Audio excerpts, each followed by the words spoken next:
Here's how to tie the double Alpine butterfly loop. It's super useful to know because it creates two very strong loops in the middle of the rope, which can be used as anchor points or to tension the rope sideways. And the best part about them is that you can use each loop separately or keep them completely empty, and the knot won't unravel by itself when it's pulled. Wrap the rope around your hand one full turn, leaving a large gap in between them. Now do 2 additional turns downwards in between them. Now take the 2 top loops and go over and underneath the 2 bottom strands that form an X. Take out your hand and pull on the ends to finish the knot. But before using it, make sure to tighten and dress it very tightly so that the loops don't come undone when they're pulled. Here's how to tie a figure 8 follow-through knot, also sometimes referred to as the rewoven figure of 8 knot. Start by creating a figure 8 knot at the end of your rope. Take a rather long piece of rope, then go under, up, under, and through the final opening.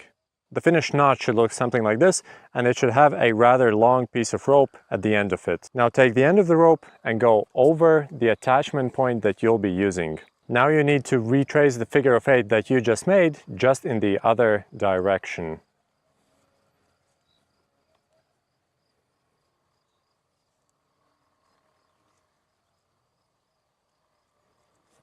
To make sure that it's tied correctly, make sure that it has 3 sets of parallel ropes on each side. It's a very strong knot that's most commonly used in climbing for attaching to the harness, but you can also use it anytime you need to create a strong connection to a fixed object. The knot tightens by itself when it's pulled, so it doesn't require a stopper knot. But a lot of people, especially climbers, like to add another double overhand stopper knot for additional safety. Here's how to tie the timber hitch knot. Use this knot whenever you need to pull heavy logs because it grips them very well, and the standing end exits right in the direction of the log, so it's very easy to pull. You can also use it to bundle up a bunch of smaller kindling to bring back to your fire. Start by taking the end of the rope and placing it parallel to the log. After that, you need to go around the log.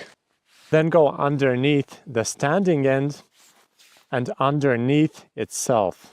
And now you need to continue tying around this strand another 2 or 3 times. Tighten it as much as you can and you're pretty much good to go. Here's how to tie a French bowline knot. Start by forming a loop near the end of the rope like this. Now take the end of the rope and go through it from the bottom, creating another loop in the process. Then create another loop, and again go through this loop, and finally go around the standing end with the end of the rope and back through the loop. To tighten, pull on these 2 ropes from the opposite direction. This knot creates 2 loops at the end of the rope. It's often used in search and rescue because you can put the person's hand through each loop separately and safely pull them up. But one thing to note is that both of these loops need to be loaded with weight because you can adjust the size of each one rather easily. You can also use this knot when you need to create a T-joint for connecting 2 additional ropes by tying each one of them into each loop separately. Here's how to tie the double overhand stopper knot. Form a loop at the end of the rope, then take the end and go through another time and tighten the knot. On the finished knot, the rope should be parallel on one side and form an X on the other. But if you'll be tying it after a figure 8 follow-through or other knots, there's another technique that works better. Put your thumb on the rope and go over it with the end of the rope. Now go over it once again, but this time form an X. And lastly, take out your thumb and put the end of the rope through the loops that you just made. This knot is considered to be one of the best stopper knots because it's strong, it's easy to tie and check, and it's somewhat easy to untie as well. It's most commonly used for securing other knots like the figure 8 follow-through and the figure 8 bend. But you can also use this knot to connect 2 ropes together by making 2 of these knots in the opposite directions. In this variation, it's called the double fisherman knot. Here's how to tie the anchor hitch. Start by taking the end of the rope and going 2 times around the object. Now take the end and go over and underneath both of these loops and tighten it as much as you can before proceeding next. Then take the end and again go around the standing end, and this time tuck it underneath itself over here, creating another half hitch. It's essentially a very strong hitch that is very unlikely to untie even with heavy or intermittent loads. It's actually very similar to the round turn and 2 half hitches knot,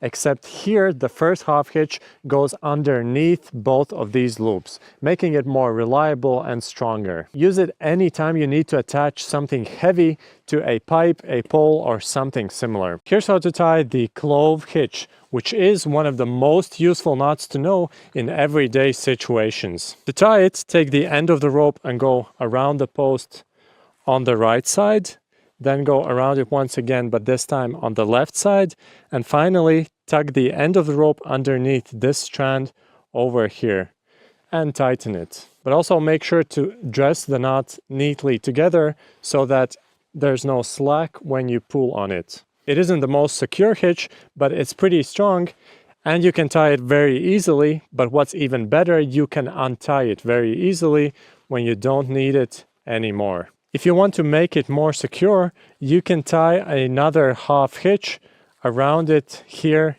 in the front. Instead of a half hitch, a lot of people like to do another Clove hitch on the top, but I found that the bottom Clove hitch usually tends to seize up pretty badly if you do that. Here's how to tie the square knot. Start by placing both rope ends next to one another and then wrapping the second one around the first one. Now again, place both of them next to one another and wrap the right one around the left one, like this. Finish, pull both ropes while holding the rope ends, then release them and pull again. Make sure to leave the ends rather long because this knot tends to slip if pulled with a lot of force. For very simple applications, this knot is secure enough to connect to shorter ropes. If you want something more secure, you could do 2 turns around each rope instead of 1. But once tightened and put under load, it becomes pretty much a big mess that's very hard to untie. A much better solution would be to tie a figure-8 bend knot instead, which we covered in another video. Here's how to tie the taut line hitch. Start by wrapping the free end around the object. Then go around the standing end twice in the direction of the loop. Now take the end and cross over and do another turn in the same direction. And finally tug the end underneath itself like this. It's a very simple slide and grip knot that you can use anytime you need to tension the guy lines of your tent or your tarp, or if you need to make a close hanging line. If it still slides when you pull on it, you can do 3 turns or even 4 turns before finally finishing the knot. This will make it harder to slide, but it will have much more friction. And that's how a finished taut line hitch should look like. Here's how to tie the double fisherman's knot. It's used to create a very strong connection between 2 ropes of similar diameters. Start by placing the ends of each rope next to each other. Put your thumb on the first rope and go around it with the second one. Now go around it once again, this time forming an X. Finally, take out your thumb and pass the working end through both of these loops. This is called a double overhand stopper knot, and you can check that it's tied correctly by making sure that the strands are parallel on one side and forming an X on the other one. Now form another double overhand stopper knot, only in the other direction and with the other rope.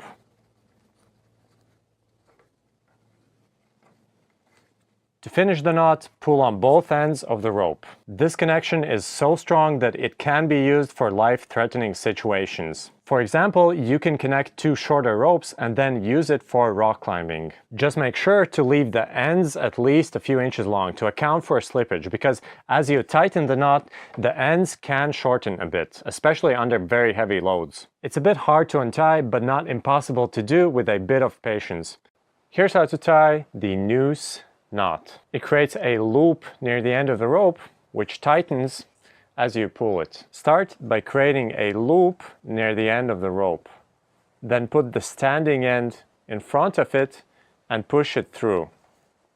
Finally, tighten the resulting overhand knot. But you can also tie it using another technique. Create a large loop near the end of the rope and then tie a simple overhand knot around the standing end like this.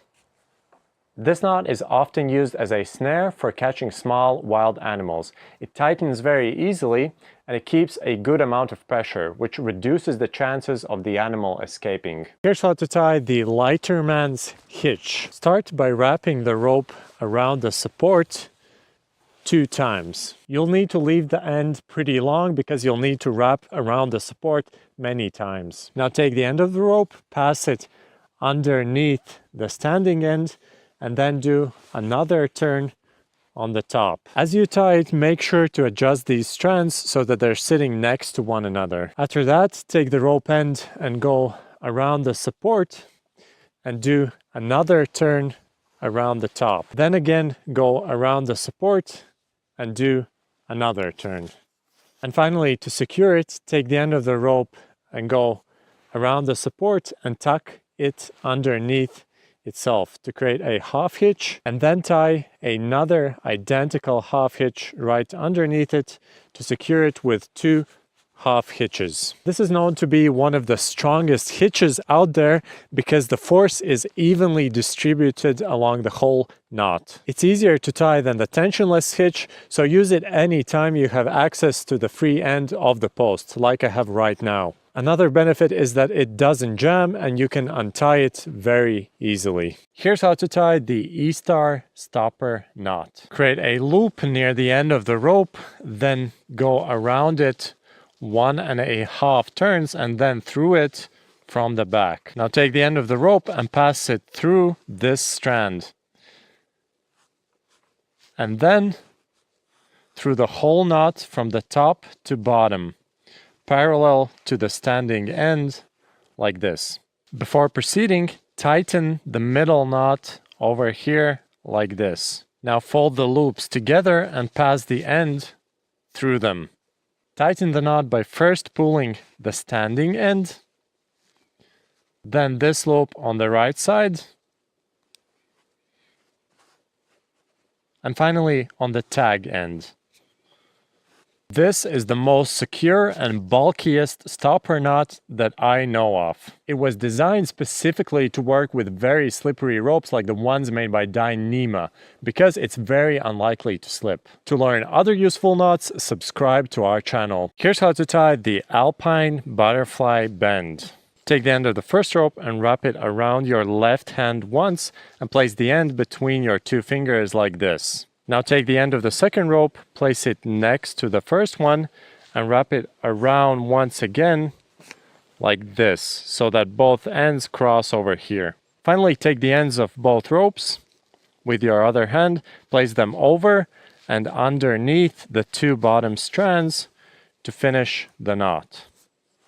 Use it anytime you need to connect 2 ropes. It's very secure and super easy to learn, which is why it's a really useful knot to know. You can even use it for critical situations like climbing, but remember to keep the tag ends pretty long to account for slippage while the knot settles in. To learn other useful knots, subscribe to our channel. Here's how to tie the Super Munter hitch. First, tie a regular Munter hitch by going through the carabiner, then around the lowering end, and finally back through the carabiner, but over to the other side. And to tie the Super Munter, again go around the lowering end and through the carabiner, but this time exiting over to the other side. Because of this additional step, it has more friction compared to the regular Munter hitch. This is really useful when you need to lower something very heavy. For example, in search and rescue, or when lowering very heavy